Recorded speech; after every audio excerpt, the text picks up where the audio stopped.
சூர்யா வந்து மகா கையில் சாப்பிட மாட்டேன்னு சொல்லிட்டு மறுக்கிறாரு. அதனால வந்து மகா ஐடியா பண்ணி என்ன பண்ணுறாங்க, அவங்க அம்மா கிட்ட கொடுத்து சாப்பிட வச்சுடுறாங்க. அடுத்து வந்து மகா பார்த்தாவே சூர்யாவுக்கு எரிச்சலாக இருக்குது. அவங்க பக்கம் கூட திரும்ப மாட்டாங்க, சரியாக பேச மாட்டேங்கிறாரு. அதனால் வீட்டில் உள்ளவங்க மகா ஒரு மாதிரி நினைக்கிறாங்க. மகா வந்து வேஸ்ட்டு அப்படின்ற மாதிரி நினைக்கிறாங்க. அவள் எதுக்கு இது வீட்டில் இருக்காளோன்ற சொல்லிட்டு பேசுகிறாங்க. இதை கேட்டு மகா மனசு கஷ்டப்படுறாங்க. அதனால் மகா வந்து ஒரு ஐடியா பண்ணுறாங்க. எப்படியாவது வந்து இந்த வீட்டில் உள்ளவங்க முன்னாடி வந்து சூர்யாவை நம்மக்கிட்ட பேச வைக்கிறோம் அப்படின்னு சொல்லிட்டு யோசிக்கிறாங்க. அடுத்து வந்து சித்ரா என்ன பண்ணுறாங்க, எப்படியாவது வந்து இந்த சொத்தெல்லாம் வந்து நம்ம எழுதி வாங்கணும் தாத்தா கிட்ட அப்படின்னு சொல்லிட்டு அவர்கிட்ட வந்து பத்திரத்தை கொடுத்து கையெழுத்து வாங்குறதுக்காக கொடுக்குறாங்க. அடுத்து புலம்புறாங்க, எனக்கு எதுவுமே கிடையாது, நீங்களும் போய் சேர்ந்துட்டா அதுக்கப்புறம் இந்த வீட்டில் யாருமே எனக்கு சொத்து தரமாட்டாங்க, கொஞ்சம் சொத்து மட்டும் எனக்கு எழுதி கொடுங்க அப்படின்னு சொல்லிட்டு பத்திரத்தை கொடுத்துட்டு வராங்க. தாத்தா யோசிச்சுட்டு இருக்காரு.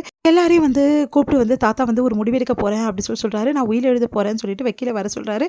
வக்கீலும் வந்துடுறாரு. உயில் பேப்பரை கொடுக்குறாரு. இந்த மாதிரி இந்த பேப்பரை எல்லாரும் படித்து பார்த்துங்க, யார் யாருக்கு என்னென்ன சொத்துன்னு சொல்லிட்டு இதில் எழுதியிருக்கு அப்படின்னு சொல்லிட்டு தாத்தா எழுதி வச்சிருக்காரு அப்படின்னு சொல்லிட்டு வக்கீல் வந்து கொடுக்குறாரு. அதை சூர்யா வாங்கி அப்படியே வந்து எல்லா முன்னாடியும் வந்து கிழிச்சு போடுறாரு. தாத்தா வந்து கஷ்டப்பட்டு வந்து நிறைய சொத்துக்கள் வந்து சம்பாரிச்சிருக்காரு. அவர் கண்ணு முன்னாடி இதை பிரித்து கொடுக்கும்போது அவர் மனசு எவ்வளோ கஷ்டப்படும், அதெல்லாம் பற்றி யாருமே யோசிக்க மாட்டிங்களா? இங்கே பாருங்கள், தாத்தா வந்து உயிரோடு இருக்க வரைக்கும் இந்த சொத்து பிரியவே கூடாது, புரியுதா எல்லாருக்கும்? தாத்தாவை எப்படியாவது நான் காப்பாற்றிடுவேன் அப்படின்னு சொல்லிட்டு போகிறாரு. அதை கேட்டு சித்ரா வந்து சமைய டென்ஷன் ஆயிடுறாங்க. சே, இப்படி நடந்து போச்சு, இவன் வந்து இப்படி கெடுத்துட்டான்னு சொல்லிட்டு கௌதம் கிட்ட புலம்புறாங்க.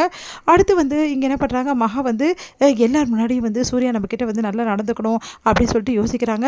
உடனே என்ன பண்ணுறாங்க, ஐ எம் சாரின்னு சொல்லிட்டு ஒரு பெரிய போர்டில் எழுதி வச்சுட்டு உள்ளே போய் ஒளிஞ்சுக்கிறாங்க. உடனே எல்லாரும் வந்து யார் எழுதுனது அப்படின்னு சொல்லிட்டு பார்க்குறோம். மகா ஐ எம் சாரி மகா அப்படின்னு சொல்லிட்டு எழுதியிருக்க மாதிரி இருக்குது. அதை பார்த்துட்டு சூர்யா தான் எழுதுறான்னு சொல்லிட்டு எல்லாரும் கேட்குறாங்க. அப்போ சூர்யா ஜாக்கிங் முடிச்சுட்டு வராரு. வந்து பார்த்தா இந்த மாதிரி எழுதியிருக்காங்க. ஏன் இப்படி எழுதியிருக்கு அப்படின்னு சொல்லிட்டு உடனே வந்து நான் எழுத வரல அப்படி சொல்ல வராரு. உடனே மகா வந்து என்னங்க நீங்கள் எல்லாரும் முன்னாடி இப்படி சாரி கேட்குறீங்க, ரூமில் வந்து கேட்கலாம்ல அப்படின்ற மாதிரி பாவலா பண்ணுறாங்க. என்ன மகா இப்படிலாம் பேச மாட்டாளே, ஏன் இப்படிலாம் பேசுகிறா அப்படின்னு சொல்லிட்டு யோசிக்கிறாங்க.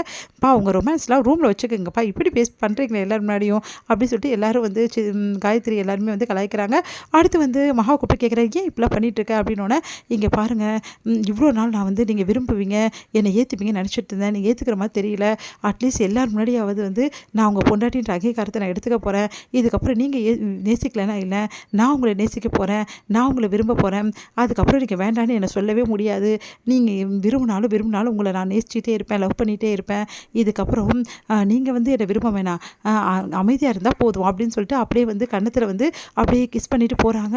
அப்படியே சூர்யா மலைச்சு போகிறா. என்ன இவ இப்படி மாறிட்டா அப்படின்னு சொல்லிட்டு உடனே வந்து பார்த்துட்டு வந்து சிரிச்சுட்டு அப்படியே வந்து மகா போயிடுறாங்க.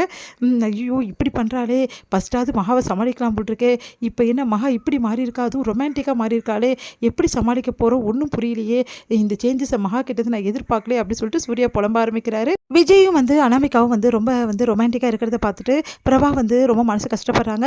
பிரபாவை வந்து வெளியே கூட்டின்னு போகலான்னு சொல்லிட்டு கூப்பிட்றாரு. நான் வர முடியாது, நீங்கள் 2 பேரும் போங்க அப்படின்னு சொல்லிட்டு பிரபா சொல்லிடுறாங்க. அதனால் விஜய் என்ன பண்ணுறாரு, நேராக வீட்டுக்கே தேடி வந்துடுறாரு. அனாமிகா வந்து வெயிட் பண்ணிகிட்டே இருக்காங்க வண்டியில். நீ அமைதியாரு, முதல்ல போயிட்டு நான் வந்து ப்ரோவை கூட்டிகிட்டு வரேன் அப்படின்னு சொல்லிட்டு உள்ளே வராங்க. பிரபாவை எவ்வளோ கூப்பிட்டு பார்க்குறாரு, ஆனால் பிரபா வரமாட்டேன்னு அடம்பிடிச்சிட்டு இருக்காங்க. அப்போ வந்து அனாமிகா சமைய டென்ஷனாக கத்துறாங்க. இங்கே என்ன தான் நடக்குது, அப்போது நான் உனக்கு முக்கியம் இல்லையா, உன் ஃப்ரெண்டு தான் உனக்கு முக்கியமா? ஆமாம், என் ஃப்ரெண்டு தான் முக்கியம். என் ஃப்ரெண்டு வந்து சமாதானம் வந்து முதல்ல நான் பண்ணிட்டு தான் எங்கேனாலும் வருவேன், நீ போகிறதா இருந்தால் நீ போ ஷாப்பிங்காக அப்படி சொல்லிடுறாரு. அதனால் வந்து அங்கேருந்து கோச்சிக்கிட்டு அனாமிகா வந்துடுறாங்க. இங்கே பிரபா வந்து ஏன் வந்து விஜய் இப்படிலாம் பண்ணுறீங்க அப்படின்றாங்க. அதெல்லாம் தெரியாது ப்ரோ, நீ எனக்கு ரொம்ப ரொம்ப முக்கியம், அனாமிகாவோட முக்கியம்னு அப்படியே வந்து கண்கலங்குறாங்க நம்ம பிரபா. இதோட முடியுது.